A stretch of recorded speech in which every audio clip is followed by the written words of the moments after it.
છેલ્લા 6-7 વર્ષમાં તમે મને બહુ જ બધા અલગ અલગ લુકમાં જોયો છે. આનું એક કારણ એ પણ હતું કે મારા વાળ થોડા આછા થઈ રહ્યા હતા અને હું અલગ અલગ વસ્તુઓ ટ્રાય કરી રહ્યો હતો. ઘરમાં બધાના વાળ ઓછા હોય તો આપણા ઓછા થાય એમાં શરમ નથી, પણ શરમ આવે છે એનું કરવાનું શું?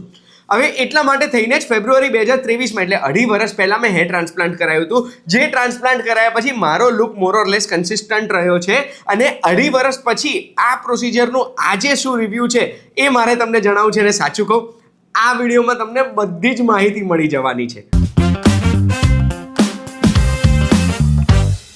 યુ આર વોચિંગ સાચું કહું. મારું નામ છે ગુંજ ઠક્કર અને આજે હું આવ્યો છું તમને અપડેટ આપવા માટે મારા હેર ટ્રાન્સપ્લાન્ટની જર્નીની. અગર તમે મને વર્ષોથી ફોલો કરો છો તો તમને ખબર હશે કે ફેબ્રુઆરી 2023માં મેં મારા હેર ટ્રાન્સપ્લાન્ટની સર્જરી કરાવી હતી અને આજે લગભગ 2.5 વર્ષ થઈ ગયા છે. તો 2.5 વર્ષ પછીનું મારું રિવ્યૂ શું છે, આ આખા વિડીયોમાં મારા હેર ટ્રાન્સપ્લાન્ટની જર્નીની સાથે સાથે બીજી ઘણી બધી ઇન્ફોર્મેશન આપવાનો છું હેર ટ્રાન્સપ્લાન્ટને લઈને. અને 9 અલગ અલગ ચેપ્ટર્સ છે. દરેક ચેપ્ટર અગર તમે આ યુટ્યુબમાં વિડીયો જોવો છો તો નીચે તમને દેખાશે, તો તમારે જે સ્પેસિફિક ઇન્ફોર્મેશન જોઈએ છે એ ચેપ્ટર ઉપર ડિરેક્ટલી જઈને પણ મેળવી શકશો. સૌથી પહેલો સવાલ કે આ હેર ટ્રાન્સપ્લાન્ટ કરાવવાની જરૂરત મને કેમ પડી? કોઈ પણ વ્યક્તિ જેમને વાળ ઓછા હોય છે અને એમને વાળની અપેક્ષા હોય છે, એમને જોઈતું હોય કે એમના વાળ પાછા આવી જાય, બસ એ જ કારણથી. એમાં બી યુટ્યુબ પર આટલા બધા વિડીયોઝ બનાવતો હતો તો ઘણી બધી વખત મારે કહેવું પડે કે લાઇટિંગ આવી રાખજો, કેમેરાના એંગલ્સ આવા રાખજો, મારા વાળ આછા છે એ ના દેખાવા જોઈએ. અને એટલે જ જે કોન્ફિડન્સ લો થઈ જાય, જે વાળ ઓછા હોય, સોશિયલ ઓકવર્ડનેસ થાય, જે નાની ઉંમરમાં પણ આપણી ઉંમર વધારે લાગે, આ બધા કારણના લીધે હેર ટ્રાન્સપ્લાન્ટની જરૂરત પડે છે અને વાળ પાછા લાવવાની જરૂરત પડે છે. ને એટલે મેં ડિસાઈડ કર્યું કે મારે પણ હેર ટ્રાન્સપ્લાન્ટ કરાવવું છે. હવે વાળ આછા થવાના કારણ શું હોય છે? તો મેં રિસર્ચ કરી એનાથી મને ખબર પડી કે 85% લોકો એવા હોય છે જેમના વાળ આછા થાય ને એના મુખ્ય 2 જ કારણ હોય. જેનેટિક્સ એટલે એમને માતાની સાઈડમાં લોકોના વાળ ઓછા હોય, પિતાની સાઈડમાં કે બંનેની સાઈડમાં, કે પછી હોર્મોનલ ઇમ્બેલેન્સ હોય તો પણ વાળ આછા થઈ શકે છે. એમાં બી આજકાલ આપણું જીવન સ્ટ્રેસફુલ છે. આપણા જીવનમાં આપણે લાઈફસ્ટાઈલમાં કોઈ પણ પ્રોપર વસ્તુઓનું પાલન નથી કરતા, પ્રોપર વસ્તુ ખાતા નથી, એક્સરસાઇઝ નથી કરતા, ઊંઘ પૂરી નથી લેતા ને એના લીધે પણ આપણા વાળ આછા થઈ શકે છે. ઇન્ડિયામાં મેં એક રિસર્ચ જોઈ જેમાં એવું કહે છે કે 35 વર્ષની ઉંમર સુધી પહોંચતા 40% એવા પુરુષો હોય છે જેમના વાળ આછા થઈ જાય છે અને કદાચ એમાંથી એક હું પણ હતો. જેવું મેં નક્કી કર્યું ને કે મારે હેર ટ્રાન્સપ્લાન્ટ કરાવવું છે, એના પછી મેં ઘણા બધા ઓપ્શન્સ ચેક કર્યા. એ ઓપ્શન્સ ચેક કર્યા પછી એ જ જગ્યા મેં સિલેક્ટ કરી જે જગ્યા મને બેસ્ટ લાગી. એ જગ્યા હતી સેલેબ્રી એસ્થેટિક સેન્ટર. હું તમને કારણ સમજાવું. સૌથી પહેલા તો આખા ગુજરાતમાં એડવાન્સ્ડ પેનવોઇડ ટેકનિકથી હેર ટ્રાન્સપ્લાન્ટ ફક્ત સેલેબ્રી એસ્થેટિક્સમાં જ થાય છે. એનો મતલબ કે ટ્રાન્સપ્લાન્ટ પછી 5-10 દિવસનું બેડ રેસ્ટ ના આવે, ઘરે ના રહેવું પડે, માથું ના દુખે, માથું હેવી ના લાગે. આ એડવાન્સ પેનવોઇડ ટેકનિકના લીધે મેં ટ્રાન્સપ્લાન્ટ કરાયું એના બીજા જ દિવસથી હું કામે લાગી ગયો હતો, કામ કરી શકતો હતો અને આ ટેકનિકના લીધે જ છે. અને મને એક વસ્તુ શ્યોર હતી કે અહીંયા એક એકચ્યુઅલ પ્લાસ્ટિક સર્જન જે એક્સપિરિયન્સ છે એ જ મારું હેર ટ્રાન્સપ્લાન્ટ પ્રોસિજર કરવાના છે. રિસર્ચ કરતાં મને એ પણ ખબર પડી કે આપણા દેશમાં મેડિકલ કાઉન્સિલ ઓફ ઇન્ડિયાની ગાઈડલાઇન્સ છે કે હેર ટ્રાન્સપ્લાન્ટ કરવા માટે એક એક્સપિરિયન્સ પ્લાસ્ટિક સર્જન જોઈએ. એનો મતલબ કે એવા પ્લાસ્ટિક સર્જન જેમને 6 વર્ષનો સર્જરીનો એક્સપિરિયન્સ હોય.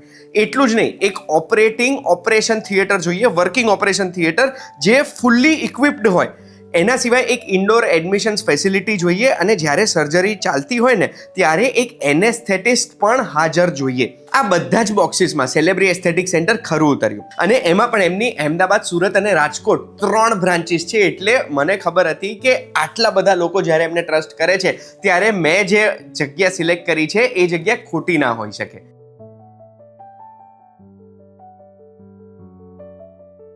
હવે એક વખત હેર ટ્રાન્સપ્લાન્ટ સર્જરી કરવાનું નક્કી કરી દીધી એટલે કે તરત સર્જરી ના કરવાની હોય, એની પહેલાં પણ પ્રોસિજર ફોલો કરવાનું હોય.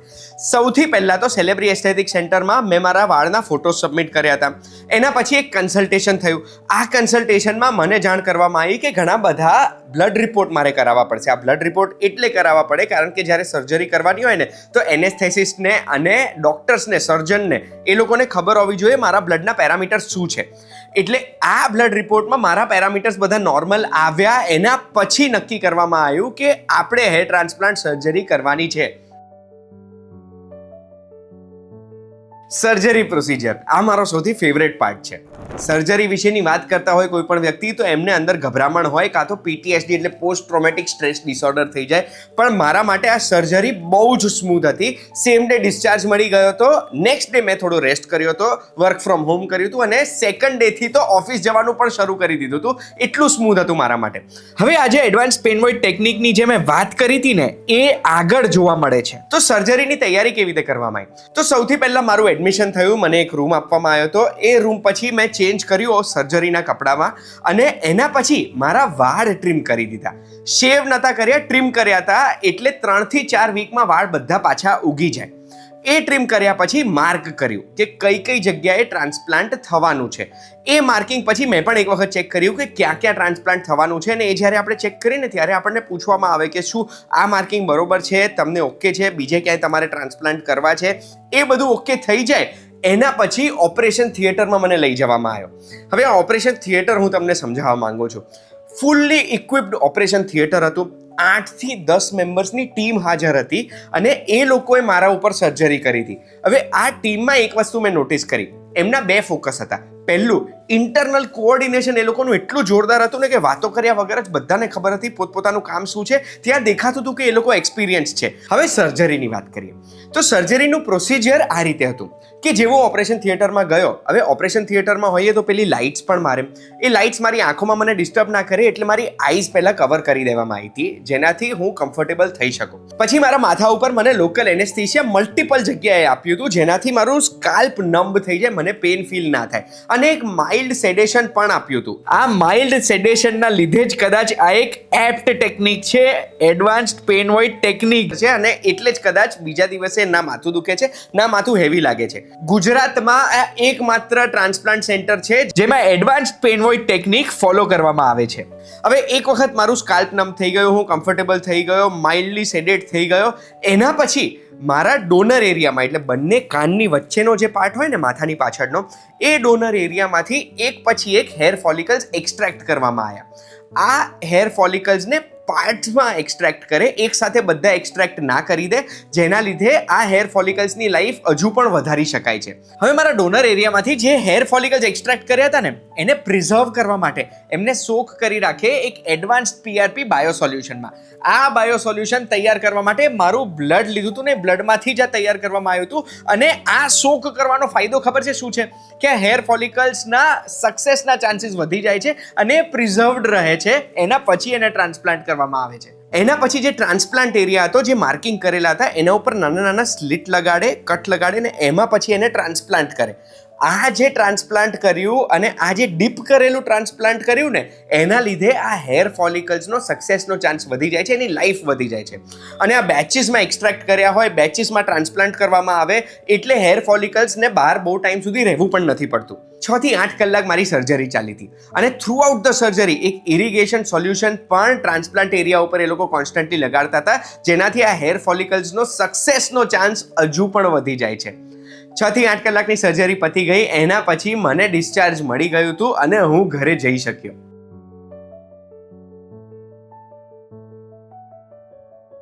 સર્જરી પછી ફૂડ ઇન્ટેક મારો નોર્મલ હતો, કોઈ પણ રોકટોક હતી નહીં, હું બધું જ ખાઈ શકતો હતો. અને સર્જરી પછી મારે 7 દિવસ માટે મારા વાળ ઉપર એક ઇરિગેશન સોલ્યુશન લગાડવાનું હતું. આ ઇરિગેશન સોલ્યુશન મોઇસ્ટ રાખે મારા આખા ટ્રાન્સપ્લાન્ટેડ એરિયાને, જેના લીધે આ હેર ફોલિકલ્સને સેટ થવા માટે એટલું ઇઝી પડે. હવે આ બેન્ડેજ કાઢ્યા પછી બીટાડીન સોલ્યુશનથી મારે આખું સાફ કરવાનું હતું. એના માટે મારે હેલ્પ લેવી પડી, પણ એ સાફ જાતે થઈ ગયું, મારે પાછું ક્લિનિકમાં જવું પણ ના પડ્યું. અને પછી મારે મારો સ્કાલ્પ સાફ કરવા માટે એક શેમ્પુ યુઝ કરવાનું હતું. એ શેમ્પુ પણ મને સેલેબ્રી એસ્થેટિક સેન્ટરે સજેસ્ટ કરેલું હતું, એ જ મેં કર્યું.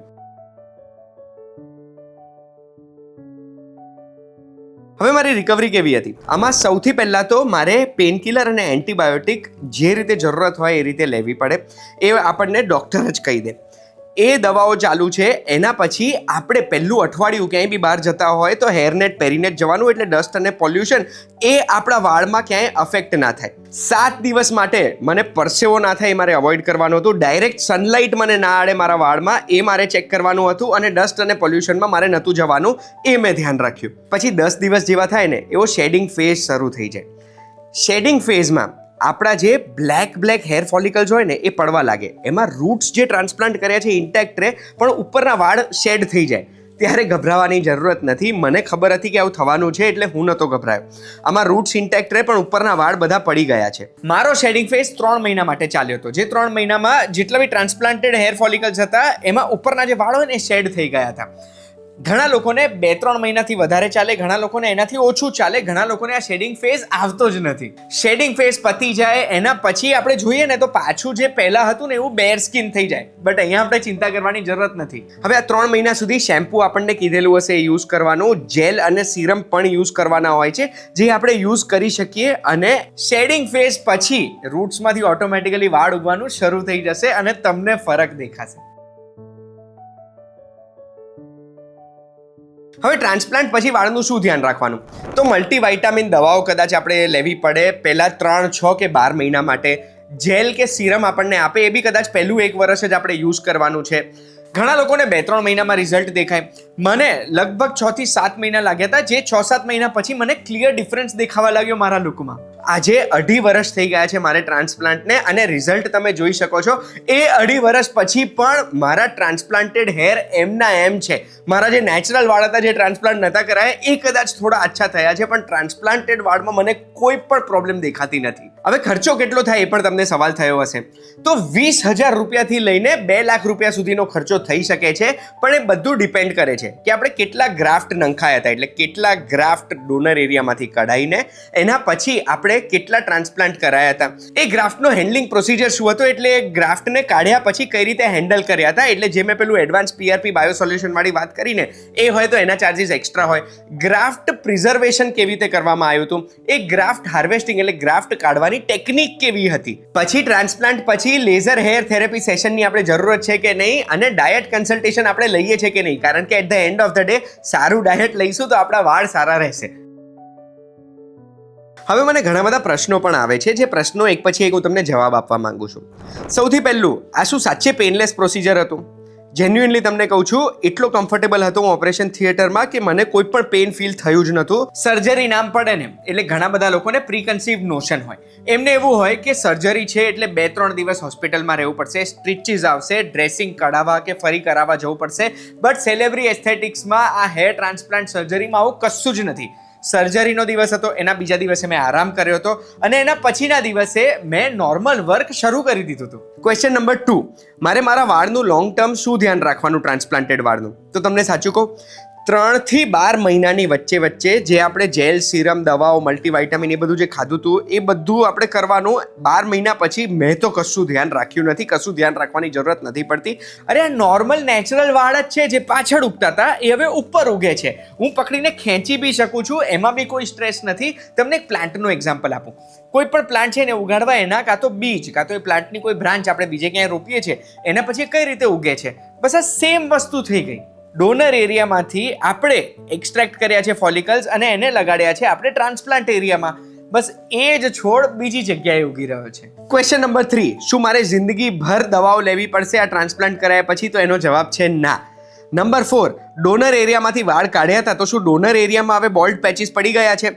ના, ડોનર એરિયામાં પણ બોલ્ડ પેચીસ નથી પડ્યા, કારણ કે એ ડોનર એરિયામાંથી એવી રીતે સ્ટ્રેટેજિકલી વાળ કાઢવામાં આવ્યા છે કે ડોનર એરિયામાં ખબર બી ના પડે કે અહીંયાથી વાળ કાઢ્યા હતા. નેક્સ્ટ ક્વેશ્ચન, કે આ ટ્રાન્સપ્લાન્ટ કર્યા પછી તમારા વાળ શું નેચરલ લાગે છે? તમે જ કહો મને. જે મારો પહેલાનો લુક હતો એ જ છે, અને સેલેબ્રી એસ્થેટિક્સનું જે પ્રોસિજર થયું હતું ને એ પ્રોસિજરમાં સર્જન્સે એટલું જોરદાર કામ કર્યું છે કે જે માથામાં ભમરો હોય એ ભમરાના એંગલમાં ટ્રાન્સપ્લાન્ટ કર્યા હતા, જે એંગલમાં વાળ હોય એ નેચરલ એંગલમાં જ ટ્રાન્સપ્લાન્ટ કર્યા હતા. એટલે નવા વાળ જ્યારે ઉગે ને તો એ નવા વાળ ઉગ્યા પછી આપણા વાળ નેચરલ જ લાગે, એવું ના લાગે કે આ ફેક વાળ લગાડ્યા છે, અડધા વાળ આમ જતા હોય ને બીજા આમ જાય. નેક્સ્ટ ક્વેશ્ચન, 2.5 વર્ષ થઈ ગયા છે અને ટ્રાન્સપ્લાન્ટ પછી શું હું ખુશ છું કે નહીં? તમે જ મને કહો. મારો લુક જેન્યુઇનલી ચેન્જ થયો છે ને એ લુક ચેન્જ થયા પછી મને જે કોન્ફિડન્સ મળ્યો છે એ કોન્ફિડન્સ તમને કદાચ દેખાતો જ હશે.